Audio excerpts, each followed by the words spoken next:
Okay, sir, if you wish, you can start now.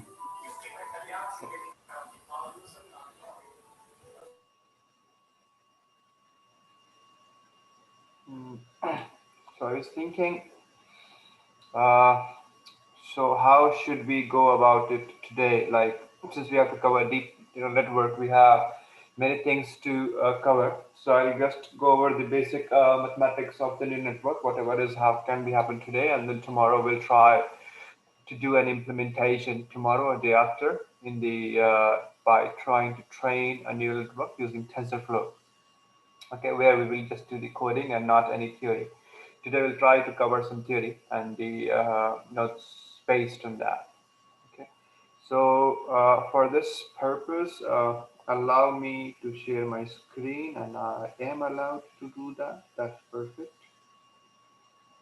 Okay, so share, share, and now I can share my screen. Go to the whiteboard.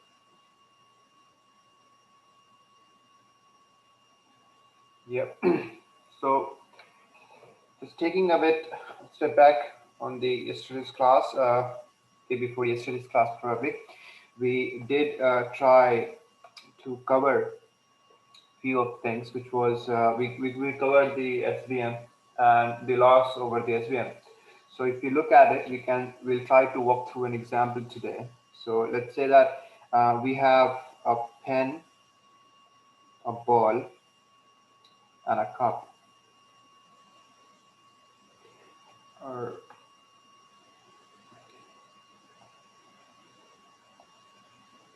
Okay, and so what we are trying to do is we are trying to look at that if we were trying to train it a model and we have got some output with it, uh, with this thing.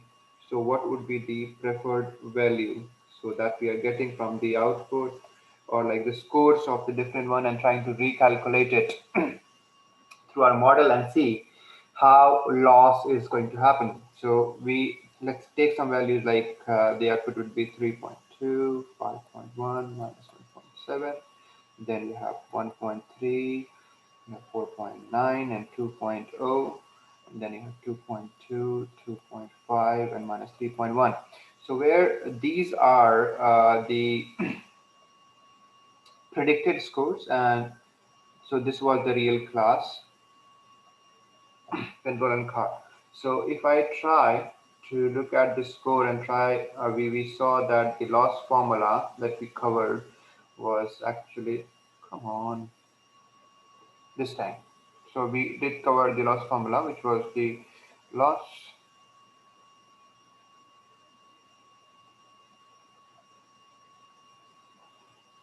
was equal to 1 by n sigma over I li f of xi, which is the true class weight, comma, the real truth. Okay, so where your xi is the whatever input it is. Let's say here we have image, and this is your label. So we try to look at this thing. So when we're doing the SVM loss, so multi-class SVM loss can be represented as L1 is equal to sigma J 0, otherwise S, if S of y sub I and S of j plus 1, and then S of j minus S of y sub I plus 1 else. And same thing can be written as, you can do this thing, which is j not phi of I maximum of 0 comma S of j, which is the true class, sorry, predicted score, and this is your real score, plus 1, trying to take a decision boundary of 1. Yeah. So this is what we try to do, and this function looks like hinge loss. So why we call it a hinge? Because it come up an output like this, where you have, so this area, sorry, so this specific, come on, I can't. never draw this. So yeah, so this area you can say is Sj, and so here is your here is your Sj, and here is your unit margin, which is 1. We were trying to keep a unit margin, and then here lies all the class. So the score is higher than the safety margin, otherwise it will be. So let's try to look at the same formula and try to see how these values would change if we had the same thing. So let's say that I'll just write the same thing, which is we have to iterate over, since it was sigma, we have to iterate over all the classes. So I'll just write here the same thing, which was PCB, which is pen carbon block, and then again here with PCB, which was the 2. So the predicted was 3.2, 5.1, minus 1.7, then 1.3, 4.9, and 2.9, and then 2.2, 2.5, and minus 3.1. Now we want to calculate this. So what we will calculate is we'll have to put it in the formula, which we had just saw. So it will be max of 0, comma. The true is, so we have to calculate this one for the pen, right? So for the pen, we will have to iterate it over all the round classified, which is the C and the B as well, the score. So for the C, it was 5.1. It will be 0, comma, and for the ball, it is minus 1.7, right? And for the pen, it is 3.2. So what you have to do is 0, comma.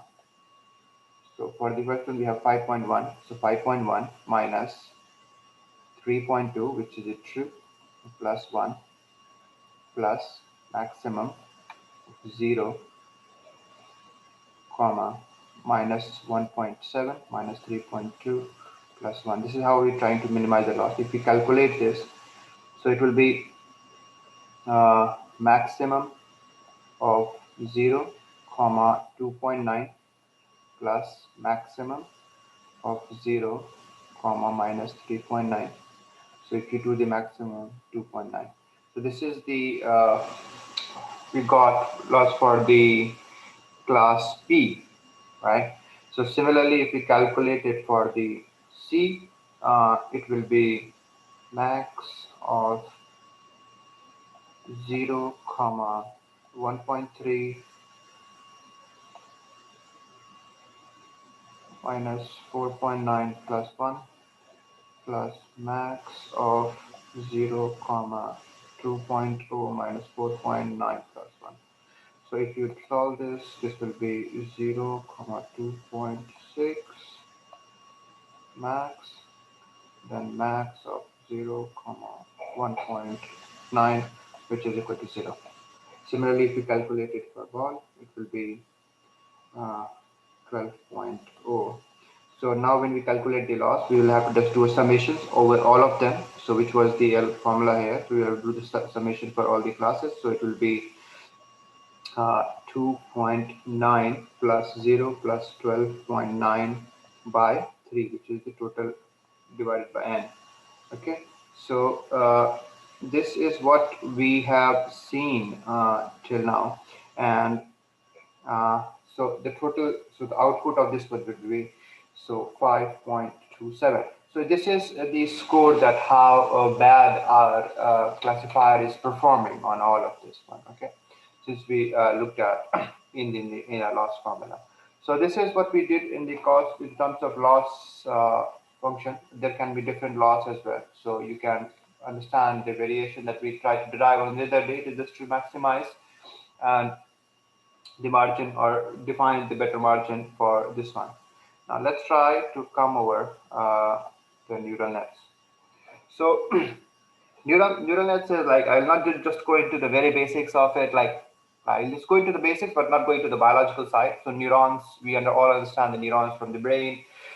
So let's consider that this is your scenario. So this is your brain, which is a pretty bad one, counting me as a neuroscientist. So let's say that you have a box of neurons here. So which is defined with weights and thresholds. Okay, so we have weights and thresholding here, and you give an input here, which is x1 and x2, like this till xn. Okay, so you have this thing, and your output is z1 till zn similarly. Okay, now you have, so this we have seen in our lecture. Wait, oh,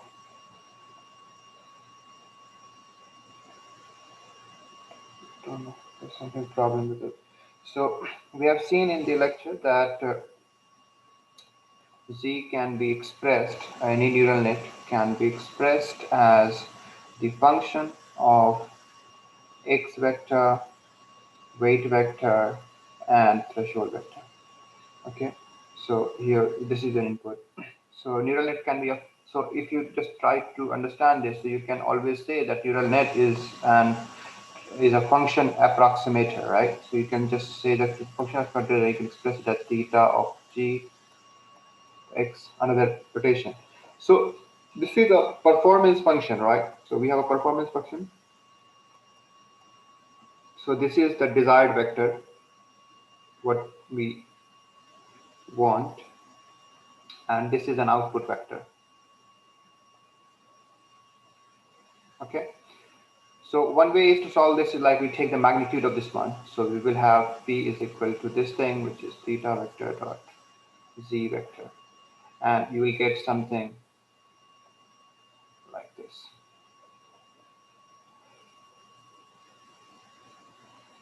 Now, obviously, it will be very difficult for us to, do some sort of, not here to be exact. So calculation, so we can go for some other modification here and just square it. So now once we square it, this whole will be changed into a shape of polynomial, and we will have something like this, right?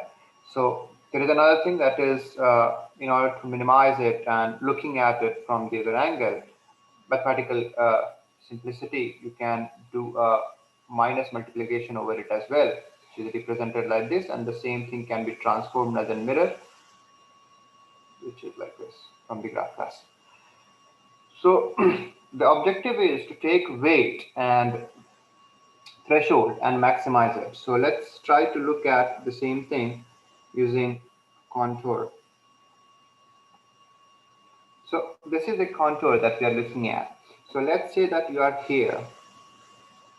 So you can take a step in every direction, and you will only get to see the right direction is here, right? So this is your correct direction. So this is your correct direction. Now you have to take threshold. So you can take every step in every direction, which is, and it will be not possible for us. So what we try to do is we can see that where we are going. And for that, we can take a partial derivative with respect to W. So delta P, delta Wi, and also W2, so delta P. So if we are trying to calculate the change in the derivative, we can easily represent it by the change in the W by delta P and delta I, so, or 1, and then I, and then delta P, W2, and the J. Now, here is still one term missing, is that how much big or how much less we can go. So for that, we will have some sort of a step size here, which will tell us that it is going to be high or it is going to be low. So if we are looking at that, then so we have this sort of input, let's say, where this function is sigma and this is your output. So what will happen is the output that you will be getting is something like this, which is, this is your point t, and then so it is z of 0, 1. So it is sort of a discontinuous function. Continuous, but like it's linear. And so to transform this or to make it smooth, if we just add another input vector here, which will have a value something like, let's say, W0, and this will be equal to the input step, which is -1, keeping it constant, and W0 was T. Then we will be able to make out this function bit smooth, which is just this part. So this is an finite step it is going to take, and then you further smooth it, you will have something like this.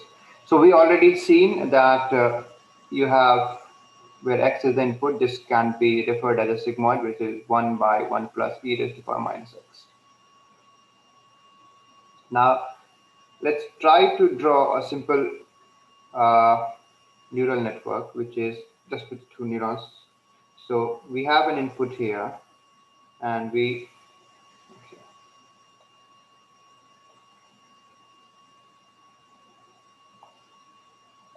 So we have an input here, just going for the, which is your W1. Then it is coming out, which is the performance one. It is going into a box function, which is, let's say this function is sigmoid. Output coming out from here, which is y, and then you have W2, then again P2, and again you have a sigmoid, and this is your output Z. Right. So in short term, this whole process can be written as a function performance approximator in the terms of -1 by 2 theta minus z square. We will use this in order to solve this, to see the performance approximator, that how it is working in the scenario. So right now, let's try just to calculate the change here. So we have for the p. So for the p, if we try to do the change with respect to W2, we'll do a partial derivative of p with respect to W2, which will be partial derivative of p with respect to z, and then partial derivative of z with respect to W2. So we have W2, we can just take this term off, and we can further break it down into the beginning one, which is z with respect to P2, and then P2 with respect to W2. Similarly, when we are trying to calculate for W1, we will be having P with respect to Z, and then C with respect to P2. So we will have to keep on going till the beginning, which in this case is here. Yeah, we are here, so we have to reach to here by doing the partial derivative. So we have to just write it in the form of full chain rule. So it will be straight. So if we have to do this, P by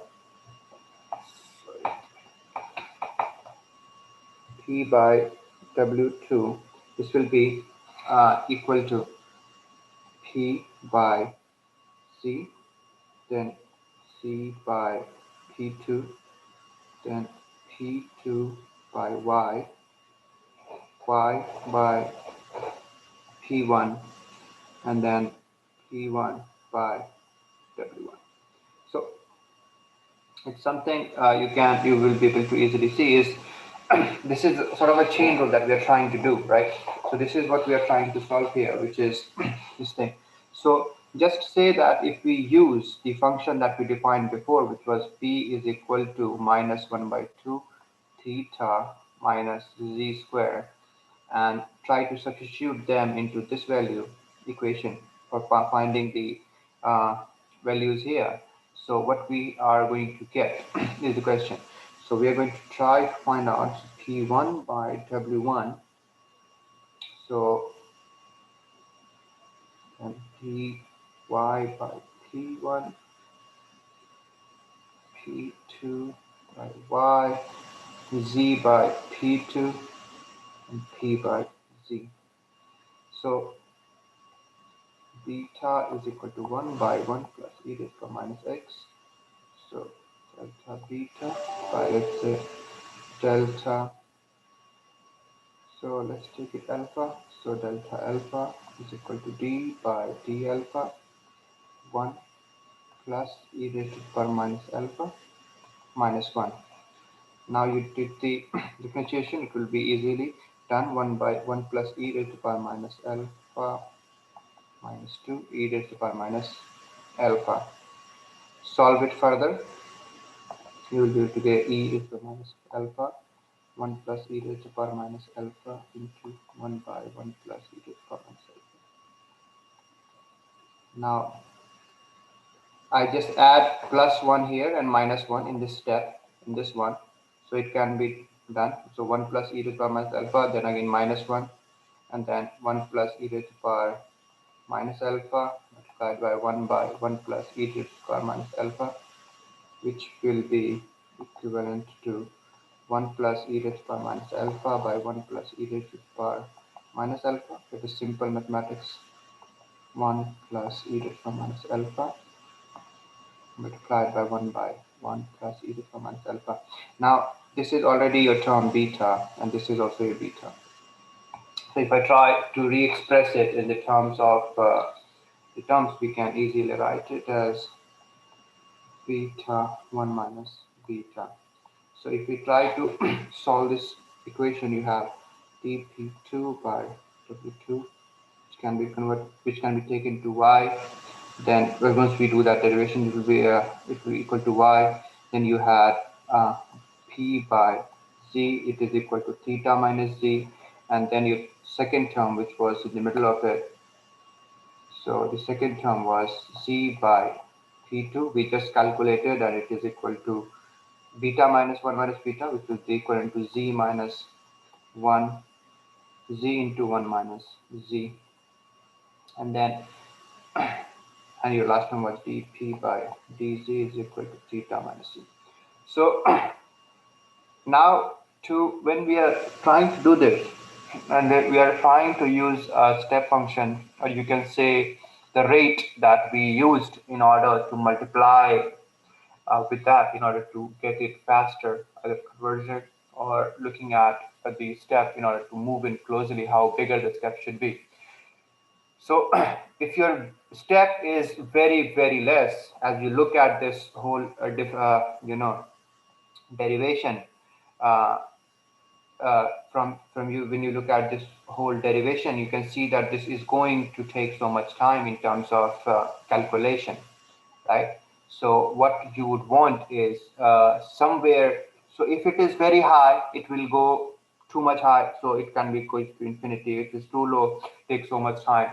So what you want is to find a subtle approximation between high and low to find the appropriate value by which it takes the neuron in order to interface with it and look at it. So let's say that if we have a network here which is x, trying to now make a network here which is, so w1, then you have here sigmoid, then y, and then same thing that we did before, no changes, and then again you have a sigmoid, and here is the output. Now similarly you have something else here as well, another one, which is, and this will be your w2, this will be your r2, this is your sigma, this is your y, then going x, and then w2, so p3 sigma c3. So now if I make, so one was connection was linear, that we saw here is it was going linear, and then one connection it is going here in the depth, so like this, where your input are increasing. So one is possibility that you have a connection like this, right? So one is like you have a connection like this, which is here, and then there is another connection which can happen from here to here. So what is coming up here is, after the operation, what you're trying to do is you're trying to make a connection between these lines, and so this one and this one. So firstly, when the neural network was trying to do, it was trying to traverse in this path only, but now it can come up like this and go up like this as an output. In other sense, it can go up like this and come out as an output from here. Okay. So what the lesson is to be looked at here is it is linear in depth, and with respect to width, it is W square. So when again here we have x1 and xn as we were looking at, we have here equation which is W1, and here which is x, which is W2. They all are going into say function sigma, a very simplified form. It can be, and you have an output, which can be represented as sigma I Wi xi. I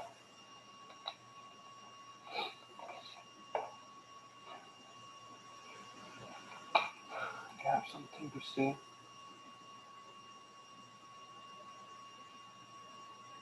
Would it be great to have a cleaner version of this for later review? Yours or an author you recommend? Okay, I'll probably provide you with some links where you would be able to find something on this one.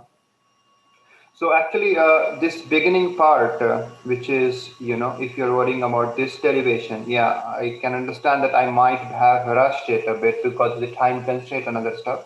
But it is very simple chain rule function and calculation. I'll provide you the link. I studied it during my time from MIT one. So I'll provide you with the link. He was a very good professor, and probably he will be able to. I love him actually. It's Patrick Winston. He's a very exceptional professor that I've yet found, and in the way he explains stuff. So he will be able, yeah, Patrick Winston, MIT. So you will be able to look at his form of also the way he is explaining this from the neuron perspective. If you have no foundational knowledge or something, you can easily go on to that. Now, in the case of CNN, so you will find many of the similarities that I have covered. Yes, so you will find there will be not much of what do you say? Not much of change there in the notation or anything else. It will be similar.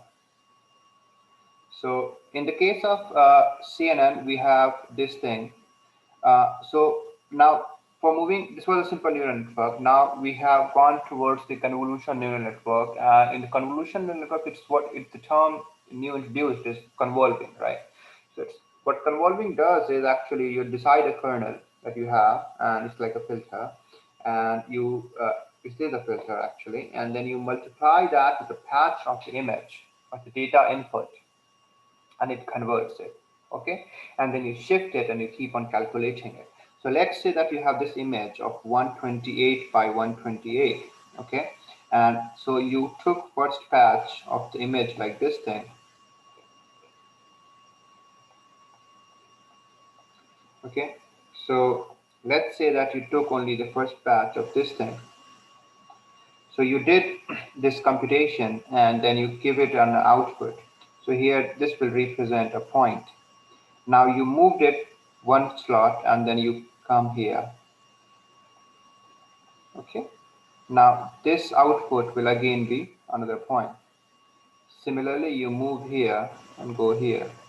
This is another output, which would be output. So similarly, you will have all this output of convolving here. Okay.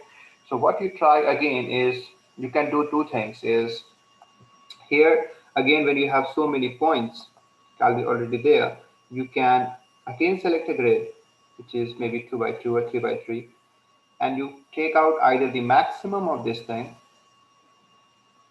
or average of this thing. Okay, if you do the maximum of this thing, then what you're doing here is called as max pooling. And if you're doing just the averaging of the matrix selected, what you're doing here is average pooling. So similarly, like here, this all thing that you will do will result in a single point again in the new matrix. Okay, so you are reducing it. So you will have many layers of it, hundreds of layers of it coming up, or 50, whatever the filter size you consider. So let's say that you consider a 3 by 3 filter here, and the number of filters were 100. So your output will be here, and then you will have 100 of filters here in the terms of output, and then you can do the max pooling or average pooling, and then you have some layer of fully connected layers, and then the output. Okay, so now covering other topics which is related to this thing is gradient descent. So we have something similar here, which is gradient descent is that we try to do. So we are trying to calculate alpha theta j of theta. So now in this case, so your learning rate and everything is there. But what's happened is that it is trying to take for every sample. And if it is for every sample, you're trying to learn something, it is going to change very, either it is going to jump sometime, or it is going to not change, or happen in a very spiky manner. So then the people introduced this thing that why not you take not one sample at a time, but batches. And in the case of batches, you will take a selection of multiple. So you will mix up samples which you are training, and you select a small batch of the sample and then feed it to the network. Okay, so you will then perform the same thing on the batch, and this will be called as stochastic gradient descent. And then what you also do after that is they introduced a new term, which was the momentum. So it's like, you can understand, it's like if you have a ball here, it's like simple, you just drop it with initial momentum 0, it can go down like this and go up, right? And let's say that you had something like this. Okay, so your initial momentum was 0, it tried to go to the ball at this point, but here the moment, so your speed is 0, you fall back. You're trying to jump between the find the approximation point here in this area, and you are stuck in the local minima. So if you push it just by a bit of this ball, it will get some extra momentum, and it might cross this one and go down. But if you give it a very huge momentum, this ball will go from here and just jump off to the another one, and it will completely remove this path. It will ignore this path. Okay, so the momentum term was coined here. So these all things are already formalized. I can provide you with the links of the papers or the related papers. If you are interested, you can read them up. Otherwise, I will obviously show you a training of the model, how you can train a specific model, or how you can do these things.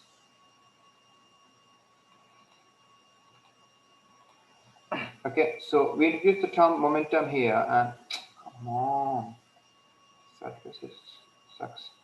So then you have the v plus eta theta j theta. Theta can be theta minus alpha v.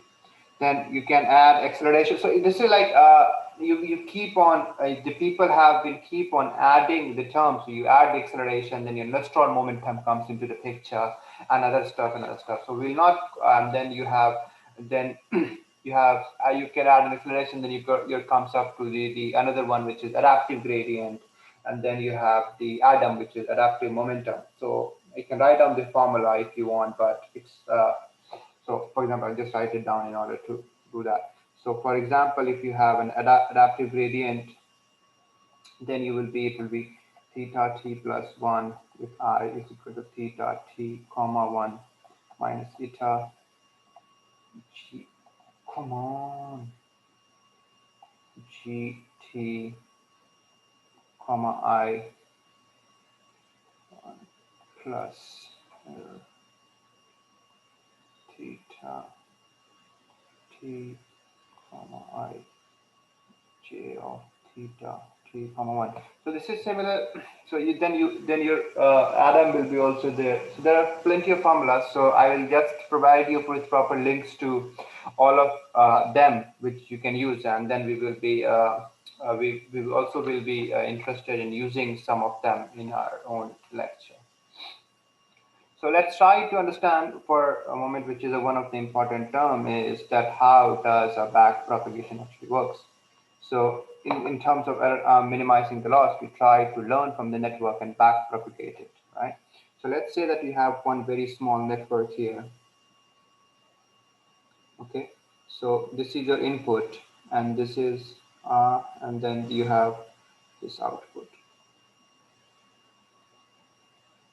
right? And so you have a weight here which is equal to 0.8, and let's try to see how it changes up. Okay, I dot w. So the cost function, let's say, is y square. Okay, so if I try now, then what will happen? My input is, so my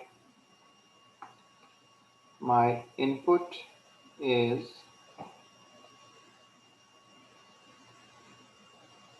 so my input is 1.5 and my output is 0.5. Okay, and my A is 1.2. So let's see that we start with this one and then we calculate with this thing, and then we try to look at this line. So if I try to plot this up, it will be like this thing. So A of W is equal to 1.5 into W, because A is equal to I into W, and I was your input. And then if I am trying to find the cost function. So let's say that you are introducing an A minus Y square, so it's something like this. So parabola, so which is equal to A minus Y square that we have done. So now in order to find the minimum here, we'll have to again do the partial derivative, which is the cost function with respect to A. It will be 2 of A minus Y. And then now so in the general form, we write it as delta by delta x, f of gx is equal to g prime x, f prime g prime x. Now, so this is what we got. And then we just saw beforehand when I just started the lecture, which is the chain rule came into effect. That is, if I try to do the cost function with respect to W, then it will be delta A by delta W, then delta C by delta A. So we have this this activation after the error function, and this will show that the W is affecting the A here. Okay, so W is affecting the A here, and this is showing the cost function. So now if we try to calculate this whole thing again for a second, then you have this thing is delta C by W is equal to delta A by dW, then dC by dA. So we have this value as 1.5 into 2, 1.5, W minus 1 is equal to 4.5 into W minus 1.5. So this is, so in back propagation, actually, what happens is you're trying to find the error here with respect to the end of the neuron that we try to see. If there was only 2 neurons, what would happen? But if it is many more, the same chain rule is going to apply. And we saw in the beginning that it is a loop function, but what is happening is it's looping, so you have to calculate once and then a recursive call will be there. Another term that comes up into the picture is batch normalization in the neural network.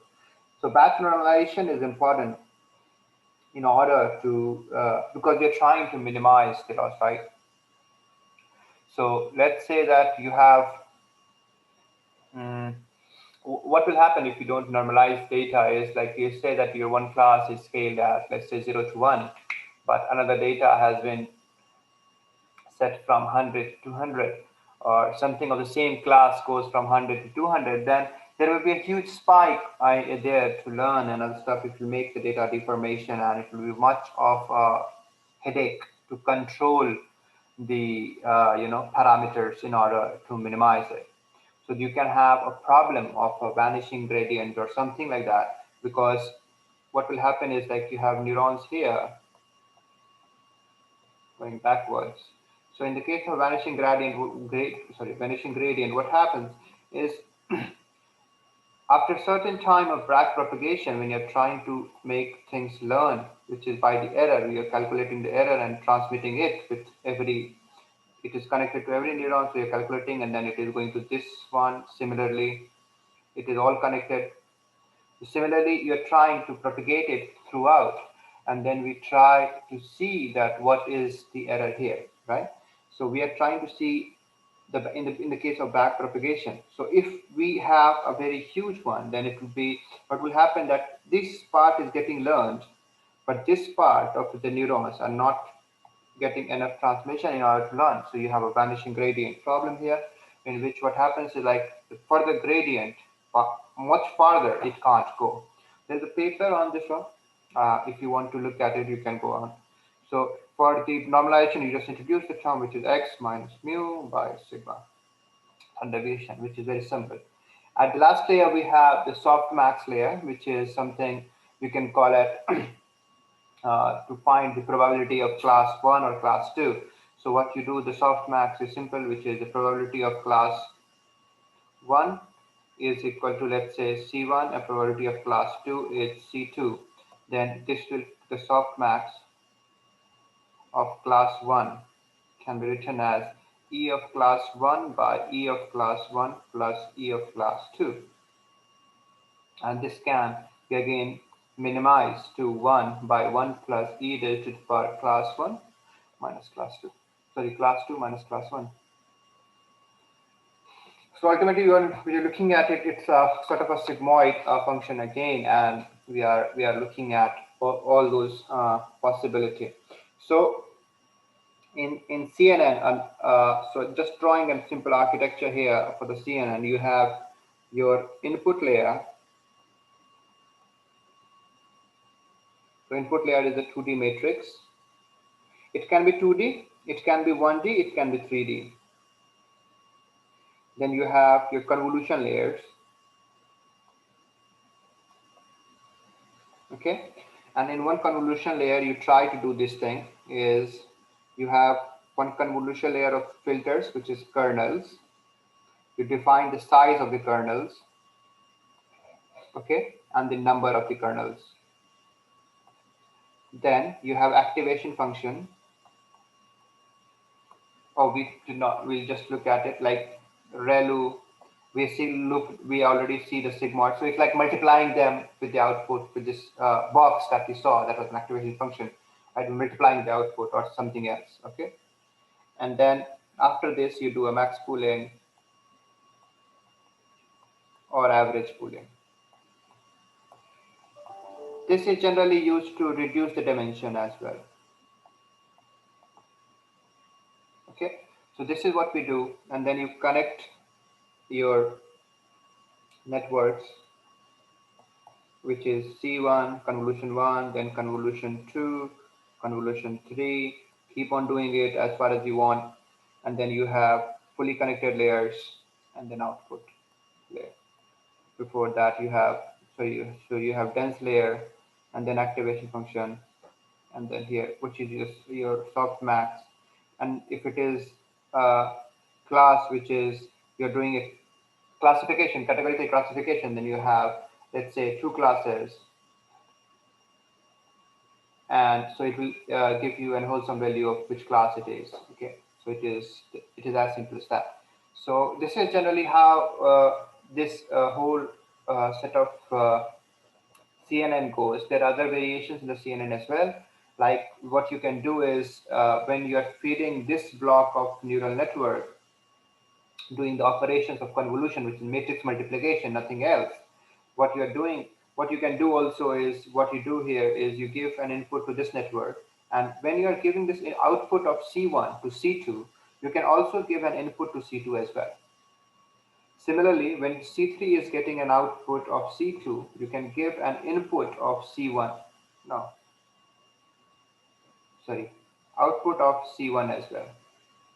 So it is, so by this method, what you do is we are introducing sort of a skip scenario in order to feed the behind as well. So there can be many modifications that you can do depending on your data set or something like that. But the basic, whatever image data set or any other neural data set also you try to do, you can just use it with a simple convolution neural networks, which is you have input layer, then you add your layers, and then you have in the layers you have your kernel, the size of the kernel, and then depth, which is the number of filters, and then the pooling and softmax and the classification.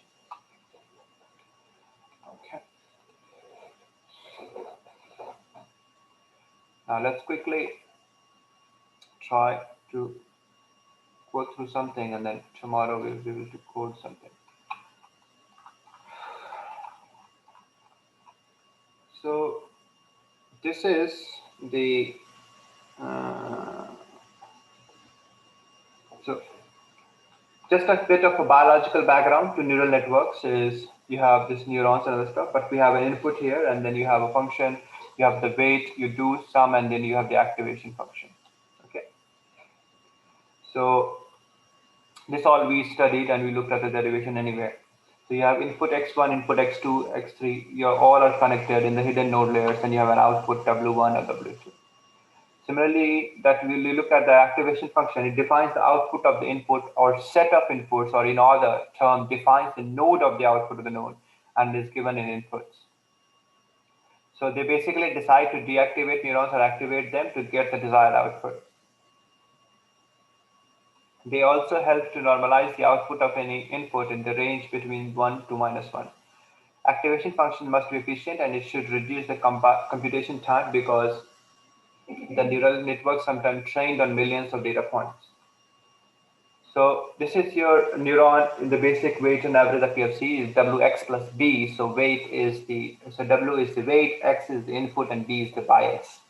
So here you have that Y is equal to sigma weights into input into bias. You can multiply and term here H, but that will take you to another dimension of differential equation. And right now your H is 1, you're solving it, but if you change it to some other one, value of half or something, you will be able to solve some other complex geometry as well, differential geometry or something like that. Activation function is sigma weights into input with bias. So without activation function, weights and bias would only be a linear transformation or linear network. So like it's just like multiplying it with a simple linear trying to fit on a linear line. But here we can use a sigmoid function, something like that. So addition of activation function to neural network executes the non-linear transformation to the input and make it capable to solve complex problems such as language translation and image classification that we're trying to do. The important activation functions are ReLU, sigmoid, tanh. So ReLU is your 0 to 1 ratio. So for all the negative input, it converts them into 0. And then for all the positive, it is taking it towards the 1. So the ReLU is the most used activation function actually in the world right now, since it is used in almost all the convolution networks or deep learning, almost. But in some cases, ReLU doesn't fit well because you see all the negative values that you are seeing here has been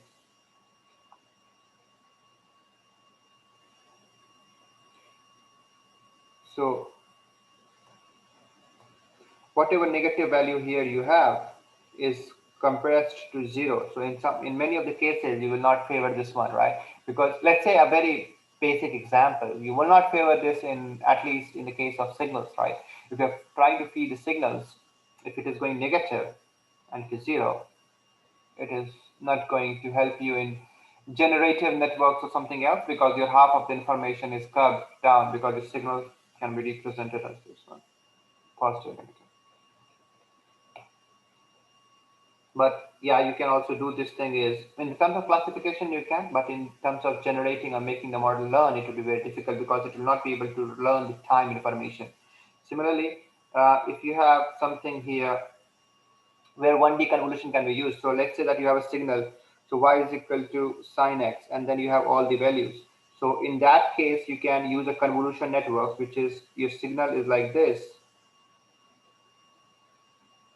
and then what you are using here is convolution network is 1D, and it is trying to move in this direction only. So there will be only one movement, right? So there will be only one movement in the x direction because you have representation of a one dimensional.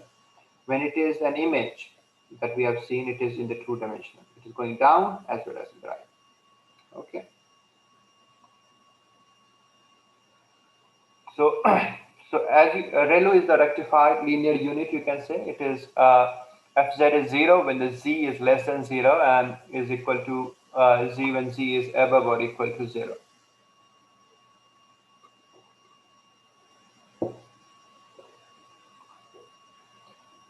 All negative values become, so then there comes the concept of leaky ReLU.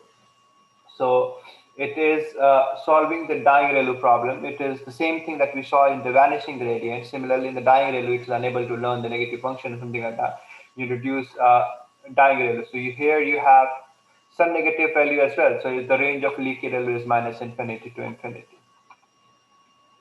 Okay, and then you have tan h. Obviously, we all understand what the tan h is. So this is the tan function, and so this function is advantage that negative inputs will be mapped strongly negative, and the zero inputs will be mapped near zero in the tan h graph. So if it is signal or something like that, you might use it to consider if you're trying to generate a signal, something that you're trying to use the tan h function. It might be used. It might be much better for any signals than any other signals that any other data set. For example, in image, it might not be that much useful. In an image, ReLU can do the fantastic job in carving out the values, or just turn it into black and white and learning the different features with every single layers or in every single filters. So what you're trying to, so one more thing just to tell you that if you make the network very deeper as well, it is not going to help, and very shallow, it is not going to help as well. So with every filter, you try to learn the specific part of the information. For example, let's say that when you're trying to train it over a face, okay, I'm trying to train my, I'll share it again. So I'm trying to train my network over my face. Now in this scenario, what will happen is we'll try to learn my overall features first, which is the edges. So it's like a simple trying to learn the edges in the function from the images, which is like the nose edges, the face edges, and other stuff. Now we try to add more filters into it, try to dig more information, go to minor features or minute features like eyes, or looking at the pupil, or looking at the eye ratio and other stuff, trying to, so it's like going into much deeper in the face or any other scenario in order to learn specific information for this one.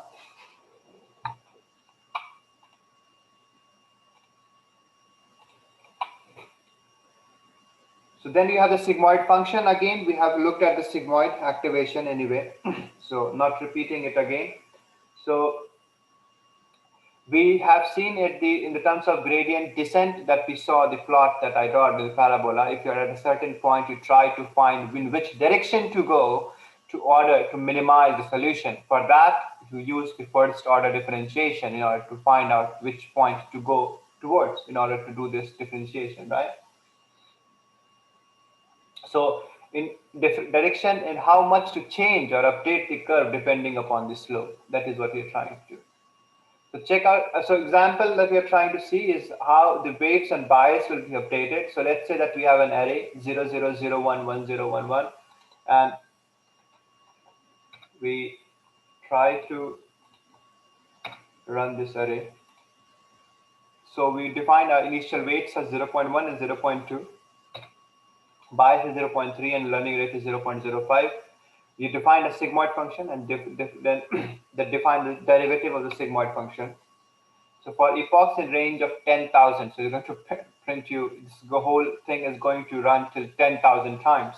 So input is equal to x, infeed is equal to nfeed, a dot, which is dot product of the input and the weights plus bias. What is the function we have seen is h of fx plus b, which is wx plus b. Forget about the h.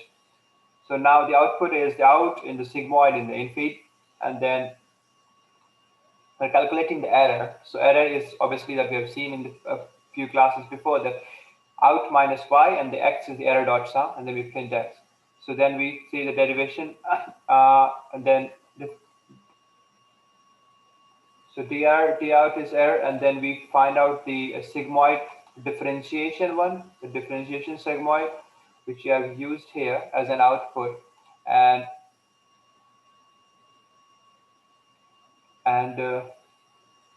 then you have the dr out, and then d unfeed, and then input is x dot t again. Derivative final is dot product of input into derivative. updating the weights and the values. So weights is equal to minus negative equal to learning rate multiplied by the derivative final. For I in the derivatives, bias is equal to minus equal to learning rate into minus 1. And you try to look at how this is going to train.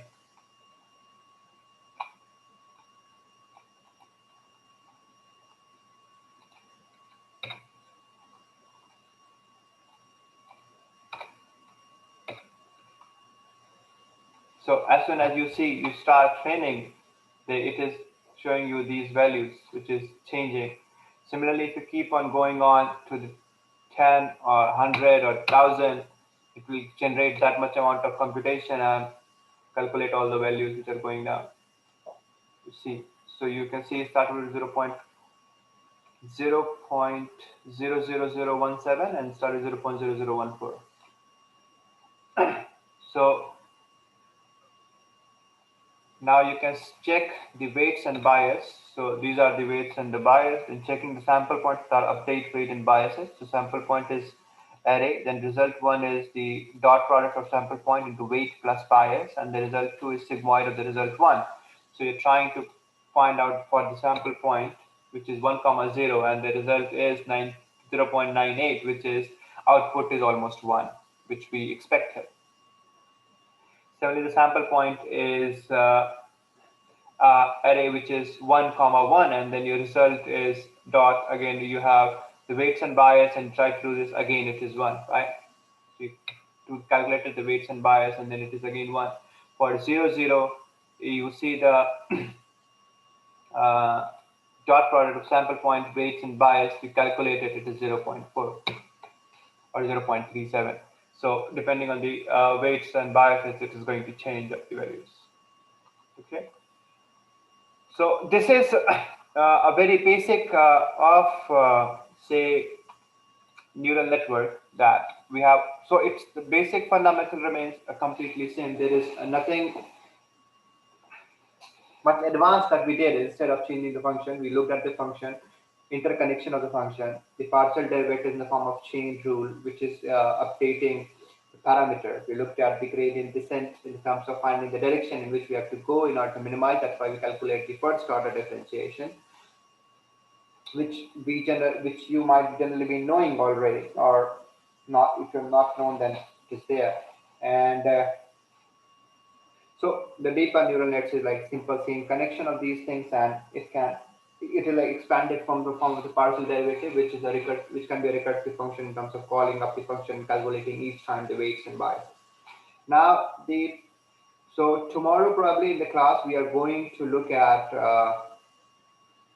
the programming of this thing. How are we going to program on a sample data set or in the TensorFlow in order to design this whole thing. Okay, so we're looking at that tomorrow or day after tomorrow, whenever it is suitable, and then that would be almost done with it. So now if we so let's come back to one of the points that we should discuss is the assignments one is for the students who are here and going to do. We have covered completely the machine learning, so you should be fine in submitting the assignment. So I expect you all to submit your assignment by this Friday. Okay, so the people who will be able to submit the assignment by the Friday will only be eligible for the certificate, else they will not get a certificate by using the machine learning model I expected.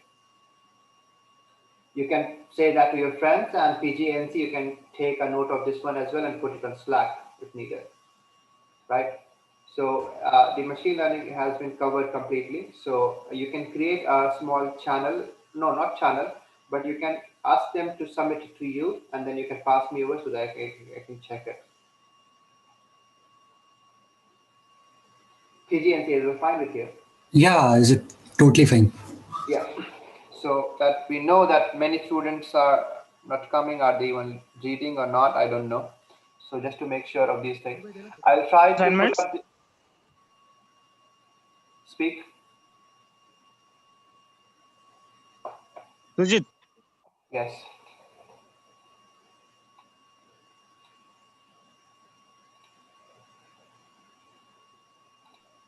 Sujit, can you hear me? Yes, Can I you hear me? can. Is there Yes, I something to can. discuss about the assignments? There is nothing to discuss about the assignment. I'm like, I have discussed the assignment several times now. Is anybody here who expect me to discuss the assignment again?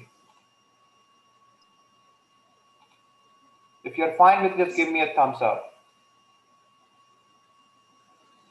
So, Ajit okay. Musani, you are not able to understand the data, what is given and what column represents. You can, there's the link to the data. I mean, are you guys expecting me to spoon If guys feed are you not or able to understand, then they will again message. Then.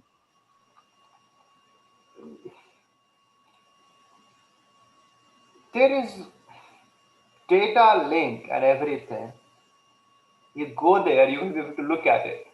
Your classification problem is given that you have to combine two of the columns, which is the mild cognitive impairment and the Alzheimer disease into one, make it zero, and then healthy control as one. And you have to classify based on all other columns that it is zero or one. Sujit. Hello. Speak.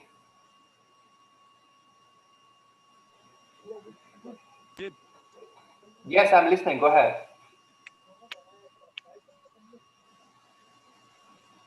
Do we really need to create another channel, or we can proceed with that channel we have competition or competition channel? That will be No, okay I don't for want you assignments to. as well. No, I don't want you to create a channel for the assignment. I want you to maybe give a link to the Dropbox or link to the Google Drive where people will be able to submit it, but not, they can't see anybody else's assignment who has submitted. I will create a Google form where I'm students can sitting upload and their codes chatting and and all. talking. Is it okay? What? Google Form. Yeah. In Google form, they can upload their links for their codes and their files as well. Is it okay? And then we are going to click on every single Google Form and go to the Google link and yeah, okay. Can work as well. We Yeah. will have that access. Okay, yeah, that can be done. Okay. So if there is something which participants need to understand, then you can explain them. It will be better.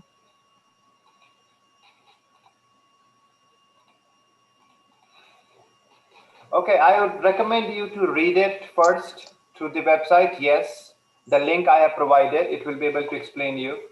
This is the part of the person who is trying to do the data analysis. No, everything will not be told to you. So I expect you to do some work on your own. I have given the data, but it is from there only, modified. So you can look at the data and you can look at, I modified the data in the simpler form as well.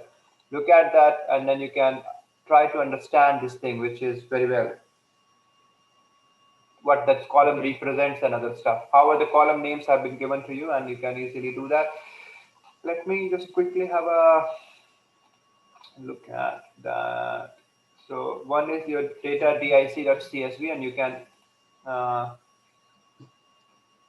you will be able to look at it, which is your field name, then your table name, and then your CRF name, the text, type, length, code, and units.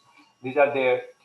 And then the other form is the combined data. So you have to use the combined data in order to look at this one.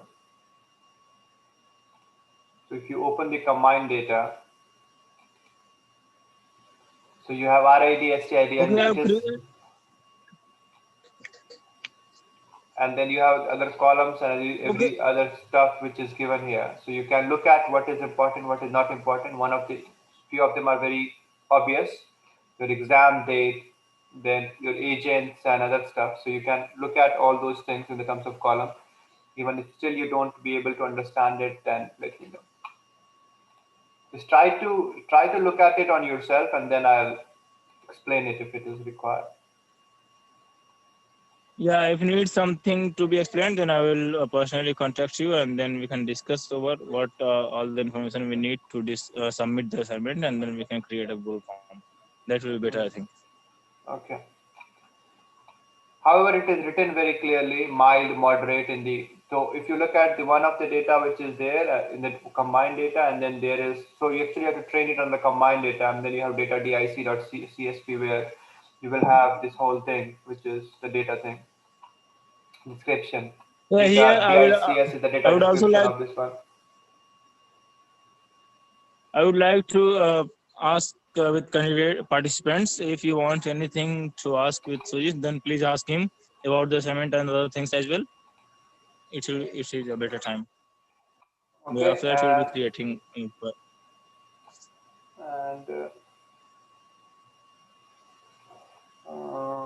that would be one. Other than that, this thing. Okay. Yeah, that would be it. Okay. Just try it Okay, out, so and we are then done let's for now. see. Yeah, we are done for now. Let's try to just try to read it on your own. If you still feel that you are unable to understand it, then obviously I'm here. Yeah, of course. Okay. All right then. Okay, thanks. Bye. Okay. All right. Thank you, guys.